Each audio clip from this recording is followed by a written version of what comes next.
Hola, bienvenidos a un nuevo video de Cursos Biomed. El día de hoy veremos las fuerzas de Frank Starling. Las fuerzas de Frank Starling son aquellas fuerzas que nos permiten determinar hacia qué lugar habrá movimiento del flujo sanguíneo. Si os imaginamos esto aquí como un vaso sanguíneo, el vaso sanguíneo tiene diferentes sustancias. Tiene sustancias hidrosolubles y liposolubles. Las sustancias liposolubles van a atravesar fácilmente las membranas de las células. No van a tener que batallar, pasan directamente. Las dos sustancias hidrosolubles más importantes serían el dióxido de carbono y el oxígeno. Y van a pasar las membranas a través de difusión simple. Y las sustancias hidrosolubles,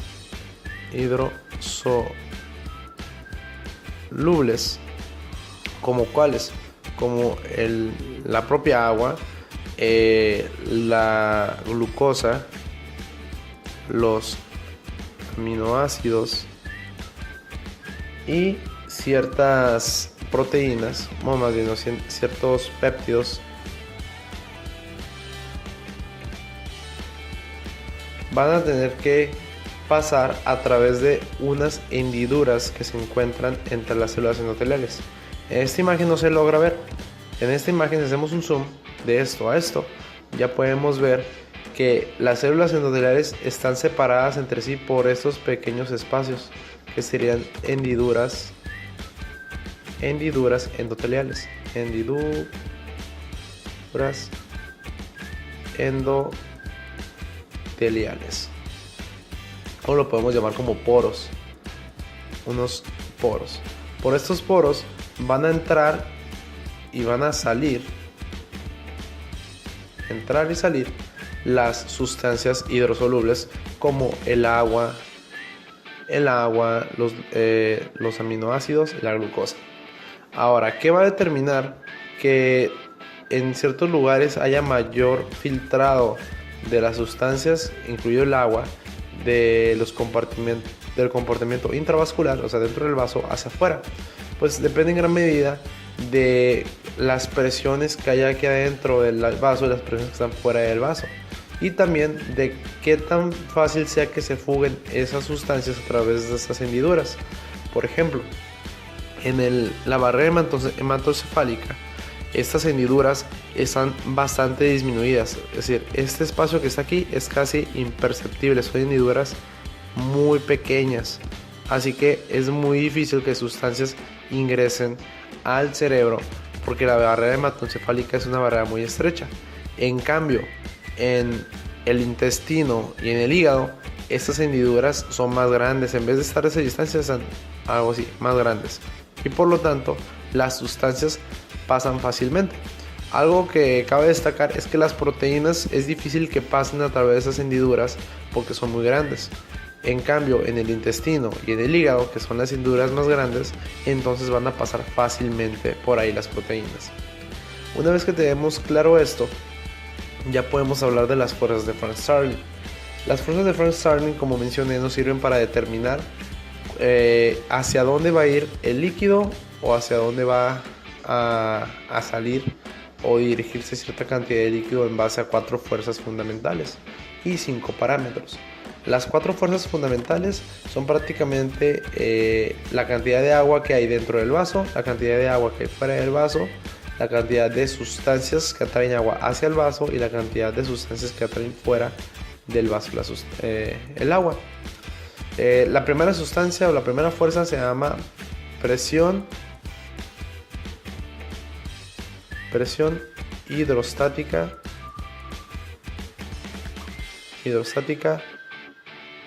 capilar. Esta presión hidrostática capilar hace referencia a la fuerza que ejerce el líquido dentro del vaso hacia las paredes. Si tenemos mucho líquido aquí, va a haber mucha presión hacia las paredes del vaso. A eso se refiere la presión hidrostática capilar.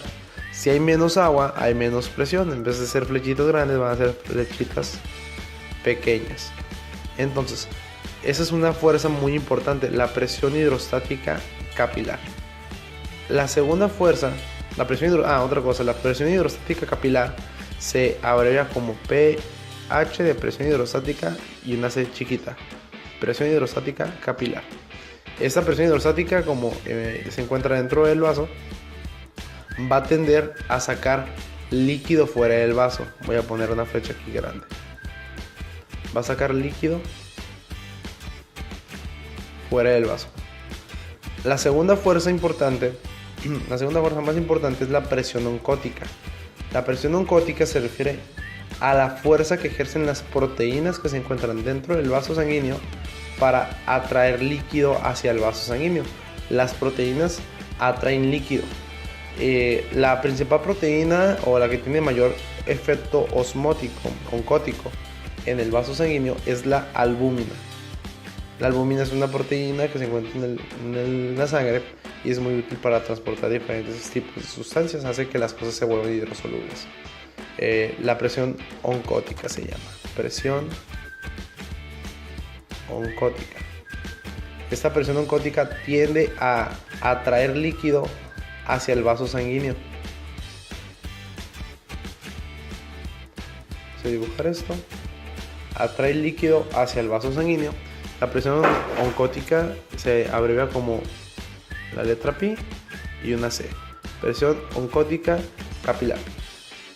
Esta presión oncótica está determinada principalmente por la albúmina, que es la principal proteína. Son las proteínas, pero de las proteínas la más importante es la albúmina, que es la que atrae mayor cantidad de líquido. Ahora, ya que tenemos estas dos fuerzas, prácticamente la mayor parte de las alteraciones son por estas, para modificar estas dos fuerzas. Pero hay otras dos fuerzas, las fuerzas que se encuentran fuera del vaso. Como hay una presión hidrostática capilar, también hay una presión hidrostática intersticial, que es la presión que ejerce el líquido que se encuentra fuera del vaso, y ese líquido va a tender a empujar hacia adentro del vaso el líquido. Esta presión hidrostática intersticial es mucho menor que la presión hidrostática capilar, por mucho. Entonces casi no va a ingresar líquido al vaso de esta manera. La mayor parte de las veces, o sea, casi siempre, el agua va a salir hacia afuera. Y tenemos otra fuerza. Como en el intersticio también hay sustancias que atraen agua hacia el intersticio, no se llama presión oncótica, en este caso se llama presión coloidosmótica. Presión coloidosmótica intersticial. Se abrevia como la letra Pi, pero con una I. Y esta de acá, la presión hidrostática intersticial, se abrevia como pH, pero con una I chiquita. ¿Ok? La presión coloidosmótica intersticial, que es ejercida por las sustancias, proteínas, lípidos y otras cosas que se encuentran en el intersticio, tienden a sacar líquido fuera del vaso, atraen agua hacia afuera. Entonces, pero atrae en menor medida que la presión oncótica. Entonces, como nos damos cuenta, hay fuerzas que son opuestas. La presión hidrostática capilar tiende a sacar líquido fuera del vaso, la presión hidrostática intersticial tiende a meterlo. La presión oncótica, que se encuentra dentro del vaso, tiende a atraer líquido hacia el vaso sanguíneo, y la presión coloidosmótica intersticial tiende a atraer agua fuera del vaso sanguíneo. Entonces, tenemos fuerzas que sacan agua y fuerzas que meten agua. Entonces, para esto se utiliza una ecuación para determinar hacia dónde va a entrar o hacia dónde va a salir el agua. Esa es la ecuación de Stirling. Entonces vamos a dibujarla. La ecuación de Stirling es prácticamente esta. JV es igual a KF o igual a presión hidrostática capilar menos presión hidrostática intersticial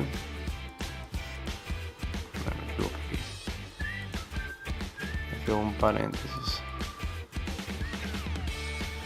menos la presión oncótica capilar, y esto menos la presión oncótica intersticial. Esta es la fórmula. Si se dan cuenta, estamos restando aquellas fuerzas que son opuestas. La presión hidrostática tiende a sacar líquido fuera del vaso, PHC. La presión hidrostática intersticial tiende a meter líquido hacia el vaso, PHI. La presión oncótica tiende a meter líquido hacia el vaso, la oncótica capilar obviamente. La presión coloidosmótica intersticial tiende a sacar líquido fuera del vaso. Entonces prácticamente estamos restando las fuerzas opuestas. Muy bien, y las restamos. Se supone que entre todo esto restamos, y primero vamos a obtener aquí una fuerza entre la resta de la presión hidrostática capilar y la presión hidrostática intersticial. La fuerza que va a ganar va a ser la presión hidrostática capilar. Siempre va a tender a ganarle porque tiene mayor fuerza. Entonces sale líquido. Y entre la presión oncótica y la presión coloidosmótica intersticial, la que va a ganar es la presión oncótica, así que va a tender a meter líquido hacia el vaso. Por último, lo que se hace es restar estas dos fuerzas. Restarle a la fuerza que saca líquido la fuerza que mete líquido. Y por lo regular, la que va a ganar es la fuerza que saca líquido. Entonces, siempre va a fugar cierta cantidad de líquido fuera del vaso sanguíneo. Pero si esa cantidad de líquido es mucho más de lo normal, entonces se presenta algo que se llama edema. El edema es la acumulación de líquido en el intersticio, y si se produce en terceros espacios, por ejemplo en la cavidad abdominal, se llama citis. Muy bien, vamos bien. Ahora, ya que tenemos esto, vamos a estudiar esto de aquí que se llama KF, que la KF es la constante de filtración. La constante de filtración nos dice qué tan fácil es que el líquido escape a través del vaso sanguíneo. ¿Cómo aumenta esta? Aumenta cuando hay mayor número de hendiduras o cuando la hendidura es muy grande, cuando se separa bastante. Entonces, la KF siempre hay una constante, pero esta KF puede aumentar. ¿En qué casos? Pues en personas que se quemaron porque los vasos sanguíneos sufren daño y entonces hay mayor hendidura. O en personas que son alérgicas o desarrollan anafilaxia, debido a que la liberación de histamina provoca que se separen las células endoteliales. O sea que si late los vasos sanguíneos y hay mayor espacio, es como una manguera con más hoyos o más separada. Entonces en esos casos puede aumentar la constante de filtración y por lo tanto aumentar la filtración de líquido fuera del vaso sanguíneo. Ahora, ¿en qué condiciones puede haber edema? Pues veamos, estudiamos cada una de ellas. Por ejemplo, vamos a estudiar las causas de que pueden aumentar la presión hidrostática. La presión hidrostática es la que saca líquido fuera del vaso sanguíneo. Presión hidrostática capilar. Las causas que pueden aumentar la presión hidrostática son dilatación arteriolar. Si se dilata la arteria, ¿qué ocurre? Llega más flujo sanguíneo hacia el vaso, y como llega más flujo sanguíneo hay más presión sobre las paredes. Prácticamente todas las causas que aumentan la presión hidrostática es porque está llegando más flujo o porque se está acumulando la presión aquí. Otra cosa podría ser la contracción venosa o la venoconstricción venosa. En esos casos, digamos que aquí sigue la vena. Si esta arteria se vuelve más chiquita aquí, ya cuando se convierte en vena, pues el líquido que quiere pasar por aquí pues va a sufrir mayor presión. En menor espacio va a haber la misma cantidad de líquido, así que va a haber mayor filtrado. Esa sería otra causa, una contracción venosa o una venoconstricción. La tercera causa sería una insuficiencia cardíaca. En la insuficiencia cardíaca, el corazón tiene dificultad para bombear sangre a través de la circulación mayor. La sangre no se mueve tan rápido o no circula tan bien como debería.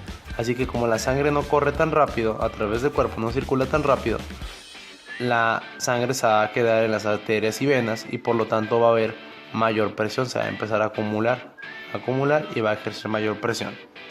Otra causa sería una expansión del volumen sanguíneo, es decir, en aquellas personas que se encuentran canalizadas con líquidos, si digamos que le pongo una aguja, le están pasando líquido, entonces hay mayor líquido lo que puede soportar el sistema cardiovascular, y entonces a mayor líquido, mayor presión hidrostática y mayor fuga de líquido hacia un tercer espacio, ¿no? Otra causa importante sería cuando una persona se pasa una gran cantidad de tiempo parada. No, imagino que a todos les ha pasado que han estado más de 15 horas o 12 horas en la misma posición parados o caminando durante mucho tiempo, y llegamos a casa, nos quitamos los zapatos o los tenis y nos damos cuenta que los pies están hinchados o que nos duelen, nos molestan. Eso es porque por efecto de la gravedad el agua tiende a irse a las partes declives y entonces se tienden a edematizar las extremidades. En esos casos es también por aumento de la presión hidrostática, pero en las extremidades. Igual aumenta la presión hidrostática en los vasos sanguíneos y por lo tanto se fuga líquido. Eso se nota mucho en personas que también tienen problemas de circulación en extremidades. Ahora esas son las causas que aumentan la presión hidrostática. Las causas que disminuyen la presión oncótica también van a causar fuga de líquido. Si nos acordamos, la presión oncótica, que es dada principalmente por la albúmina, tiende a jalar líquido hacia el vaso, pero si esta presión oncótica se pierde, entonces el líquido no va a dirigirse hacia el vaso sanguíneo, se va a quedar fuera. Entonces una disminución de la presión oncótica va a causar edema también. Las causas de la disminución de la presión oncótica es una menor concentración de proteínas, menos proteínas en la sangre. La segunda causa sería enfermedades hepáticas graves como la insuficiencia hepática, porque en el hígado es donde se produce la albúmina. Otra causa importante sería la desnutrición proteica. Desnutrición proteica, que en esos casos se describe la enfermedad de Kwashiorkor, ¿no? O Kwashiorkor. Y el síndrome nefrótico también es importante. Síndrome nefrótico. A diferencia del síndrome nefrítico, en el síndrome nefrótico es donde se pierde mayor cantidad de proteínas a través de la orina. Entonces, en todos esos casos hay menor concentración de proteínas en la sangre y por lo tanto la presión oncótica disminuye y el líquido no tiende a regresar, se queda afuera. Esas son las causas principales de que exista edema. Hay otras causas, por ejemplo, la modificación de la constante de filtración. Si recordamos, la constante de filtración que se maneja en la fórmula es qué tan fácil es que salga el líquido a través de las hendiduras o los poros que se encuentran en el vaso sanguíneo. Entonces, una de las causas, como ya he mencionado, es las quemaduras. Las personas que se queman, estas se daña la membrana endotelial y por lo tanto los espacios son más grandes y se fugan proteínas hacia el intersticio. Hay menor proteínas aquí y además el líquido escapa más fácil. Otra causa sería durante la inflamación. Por ejemplo, una persona que se golpea una extremidad, esa área que se golpeó va a llevar una respuesta inflamatoria en la que se van a liberar citocinas y se van a liberar histamina, y la histamina lo que provoca es una relajación muscular y por lo tanto este vaso sanguíneo, en vez de estar así, va a estar súper grande. Y al momento de estar grande, no solamente se dilatan las arterias, sino también se aumenta el espacio que hay entre las hendiduras o los poros y por lo tanto sale más líquido. Es como si le hacemos un hoyito a un guante y el guante lo estiramos, vamos a ver que el hoyito que le hicimos al guante va a ser más grande. Es lo mismo. Entonces esas son las causas principales de edema. Espero que hayas entendido el video. Cualquier duda o pregunta déjalo en la caja de comentarios.